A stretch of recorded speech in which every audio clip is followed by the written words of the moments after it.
Muzej i shkollës së parë shqipe. Këtë mbishkrim mban një plakat në murin e ndërtesës muzej në fshatin Stubull e epërm e Vitis, aty ku thuhet se ka qenë shkolla e parë shqipe në Kosovë. Mësuesi Niko Lukaj nga ky fshat thotë se kjo shkollë duhet të jetë hapur që para 500 vjetësh në atë lokacion. Tu gjithë monitojmë të kisha vjetër, shkolla vjetër shqipe, shkolla parë shqipe. Legalizimi. A të ma thyrë pak historinë e kësaj shkolla?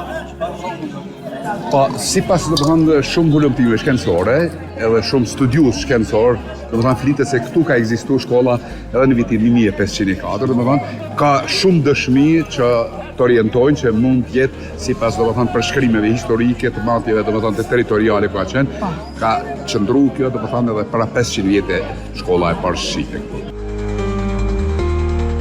Stuplla e epërm në Viti është një vendbanim me një histori që ndahet në 2 shtylla kryesore për të mbajtur në kujtesë, që nga shekulli 15 shkolla dhe martirizimi i banorëve të këtij fshati.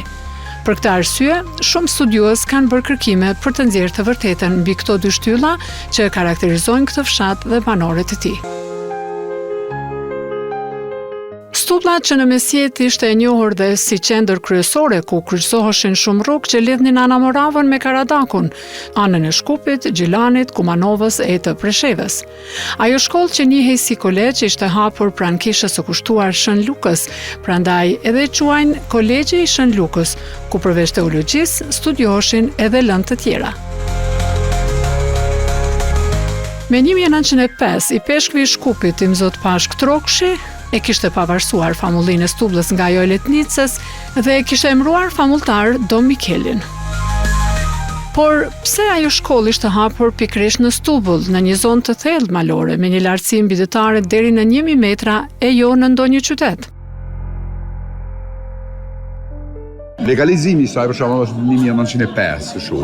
Kurse famullia e Stublës sipas administratës, qoftë kishtare, administrimi që ka perfeksionuar kisha më se 2 vjet, ka qenë domethënë pjesë e territorit të Letnicës. Domethënë Letnica ka qenë qendra kryesore me fjalë tjera, kurse për t'ju ikur pak edhe torturave, edhe rrethanave domethënë politike, luftat të ndryshme që ka qenë sidomos janë zgjedhur natyrisht vendet pak më të larta ku Austria domethënë mos më shku me i torturu çdo kohë, me që këta kanë qenë natyrisht. Po e tani është bë filial, domethënë kjo ka qenë para 1905 është vetëm zyrtarizimi i shkollës parë shqipe, shkolla me fjalë tjera ka ekzistuar edhe më përpara.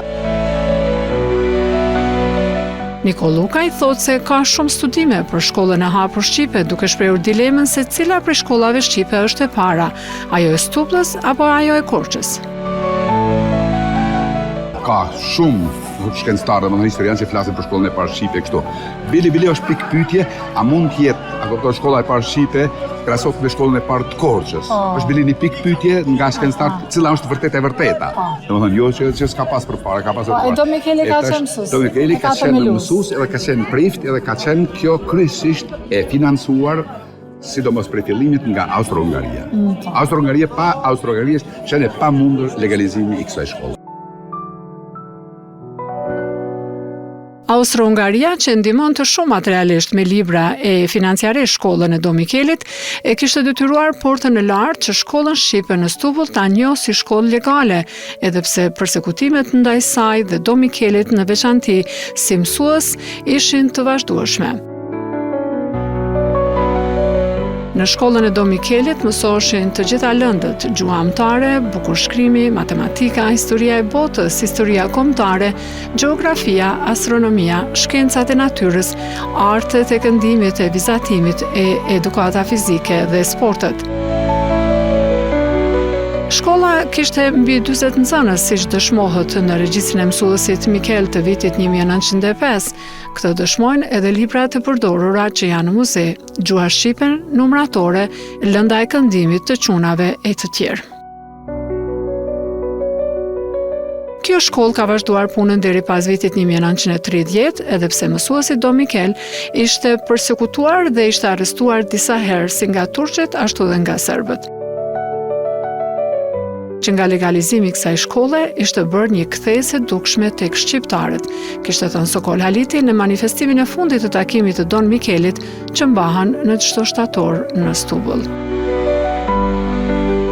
Në kuat vetë, Stubull arrin të shënoj një kthejës për arsimit dhe kulturën kombëtare, duke bërë djepje arsimi shqip në Kosovë. Ishte pikërisht mësuesi Don Mikeli, i cili përmes përkushtimit të tij ndaj arsimit dhe përhapjes gjuhës amtore, kontriboi në hapjen e kësaj shkolle. Ajo kuptonte se vetëm përmes arsimimit mund ndërtuaj një komb i fortë dhe i qëndrueshëm.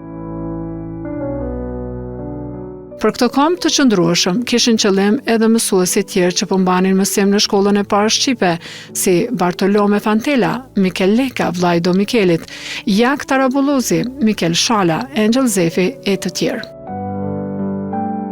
Ka shumë një numër të madh, domethënë ka të ligjëruzëve, të mësuesve që kanë qenë këtu, janë mbaj shumë lëndë dhe ka edhe lëndë të ndryshme që kanë qenë, po ka edhe një kuadër shumë të pastër që ka qenë kjo shkollë.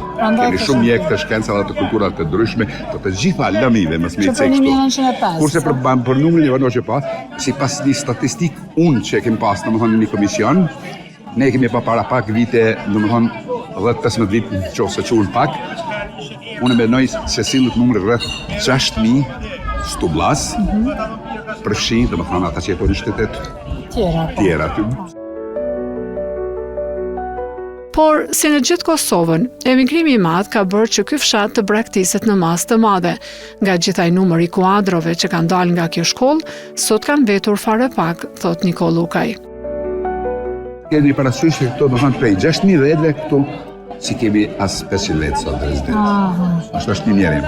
Atë për fat keq. Një segment tjetër i historisë së Stubullës është edhe çështja e martirizimit të banorëve të saj në vitet 1837 deri më 1844.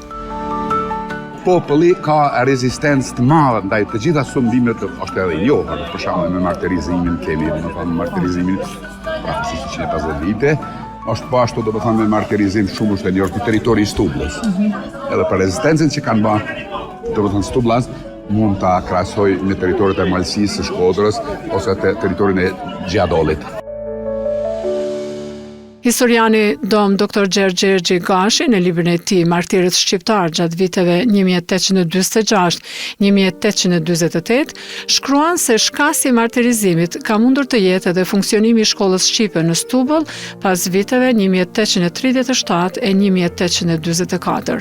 Ai dokumenton se martirizimi i banorëve të Stubullës dhe të fshatrave të tjerë të Karadakut kishte filluar me një shkurt të 1846-s nga Gjinolbegu në Gjilan e Selim Pasha në Shkup dhe kishte mbaruar me 20 nëntor 1848 me kthimin e të mbijetuarve pas ndërhyrjes së fuqive të mëdha të kohës te Porta e Lartë në Stamboll.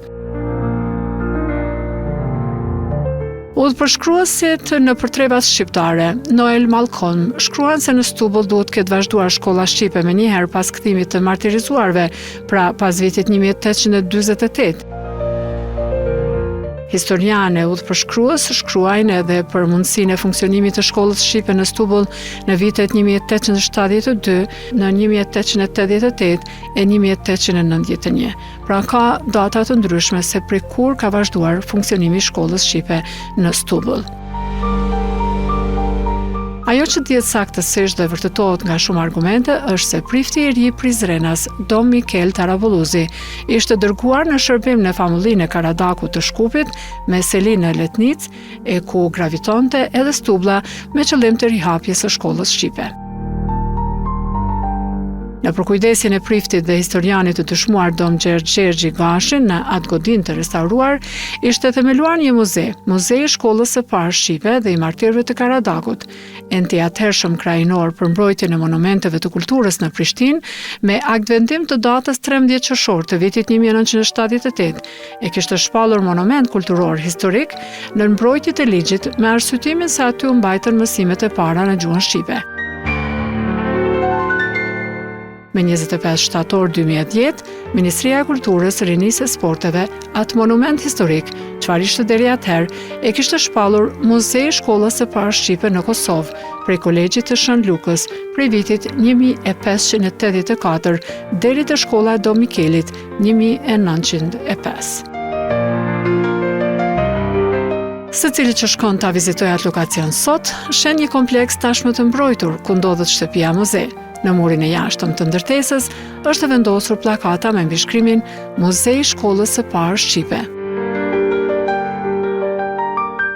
Në vitet e fundit, përveç individëve, grupeve të vogla vizitorësh në këtë muze, aty shkojnë edhe grupe të organizuara nga shkollat në Kosovë e në Shqipëri, por edhe grupe të turistëve të huaj.